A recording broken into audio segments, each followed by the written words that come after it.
Breve história.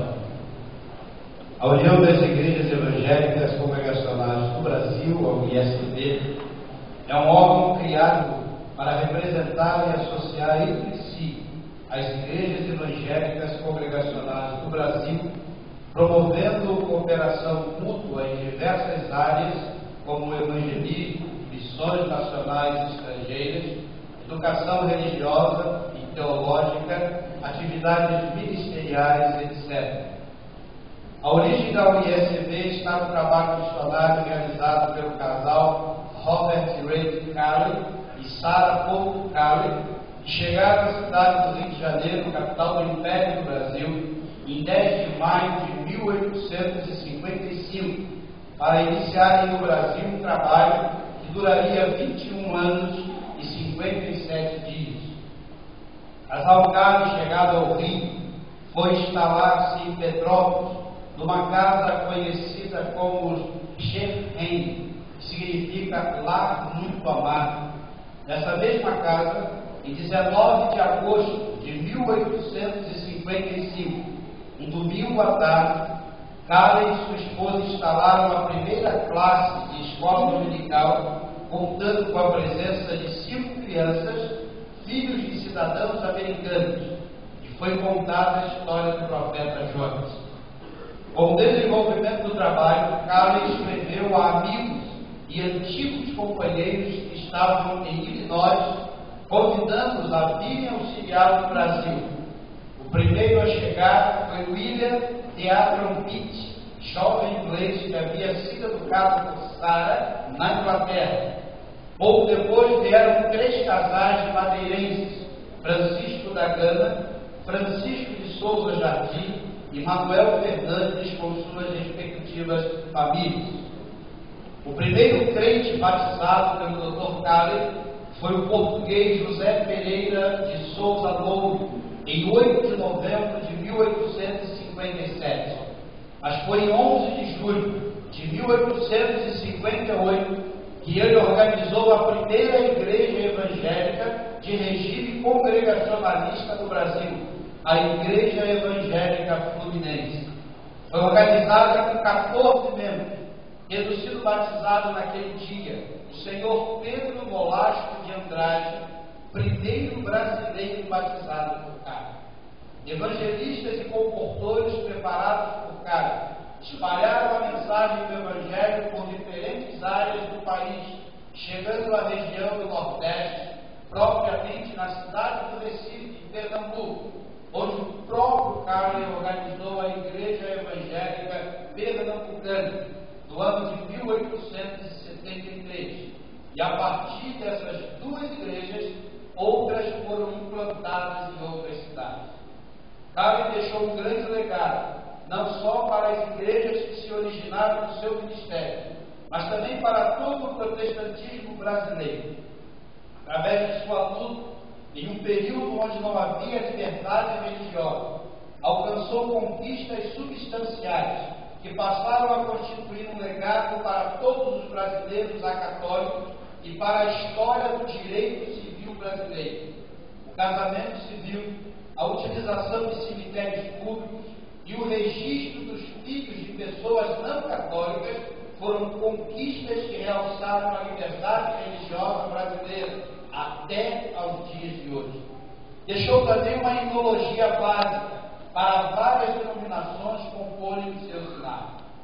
Carey voltou para a Escócia em 10 de julho de 1876, tendo deixado à Igreja Fluminense uma súmula doutrinária composta por 28 artigos, conhecida como Breve Exposição das Doutrinas Fundamentais do Cristianismo, e João Manuel Gonçalves dos Santos foi seu substituto no pastorado da mesma igreja. Carey veio a falecer em 7 de janeiro de 1888. Mesmo depois de sua morte, Dona Sarah Carey cria a Help from Brasil Mission, com o objetivo de enviar obreiros para trabalhar junto às igrejas fundadas por Carey. No ano de 1913, 13 igrejas locais originárias do trabalho de Carey entre nós da Igreja Paulistana, se reuniram e formaram a União das Igrejas Evangélicas Interdenominacionais, que mais tarde passaram a ser chamadas congregacionais. Essas igrejas possuíam em comum a forma de governo congregacional e subscreviam, como declaração de fé, a breve exposição das doutrinas fundamentais do cristianismo. A partir de 1942, as igrejas congregacionais estiveram unidas à Igreja Cristã Evangélica do Brasil, a ICEB, formando uma denominação que veio a se chamar União das Igrejas Evangélicas Congregacionais e Cristãs do Brasil, o IECCB. Essa união durou até janeiro de 1968. Em 1969, foi aprovada a nova Constituição da nova entidade que agregava as igrejas congregacionais do país, União das Igrejas Evangélicas Congregacionais do Brasil.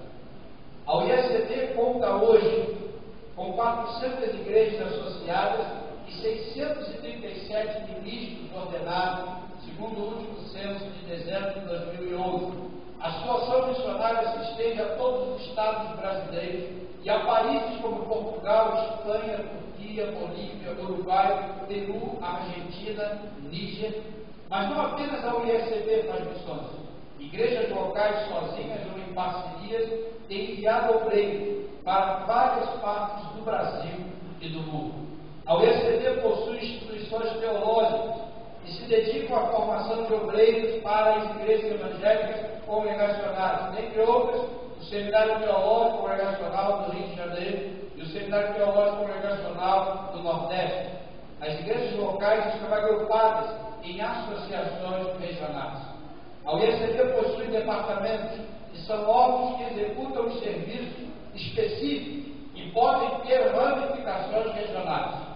A UECB possui os seguintes departamentos: Departamento de Evangelização e Missões, Departamento de Atividades Ministeriais, Departamento de Educação Teológica, Departamento de Educação Religiosa e Publicações.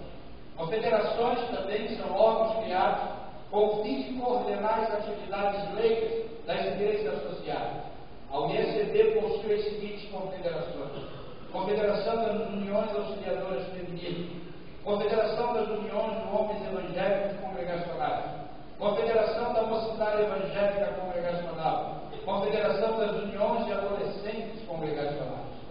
Desde a década de 1980, a UECB está associada à Comunhão Congregacional Evangélica Mundial, ao World Evangelical Congregational Fellowship, a WSCF, associação que reúne igrejas congregacionais de cerca de 14 países. Nessa noite nós estamos a agradecer a Deus pela nossa história, por aquilo que o Senhor permitiu. Uma primeira igreja a pisar nesse solo, pregar em língua portuguesa e em caráter permanente.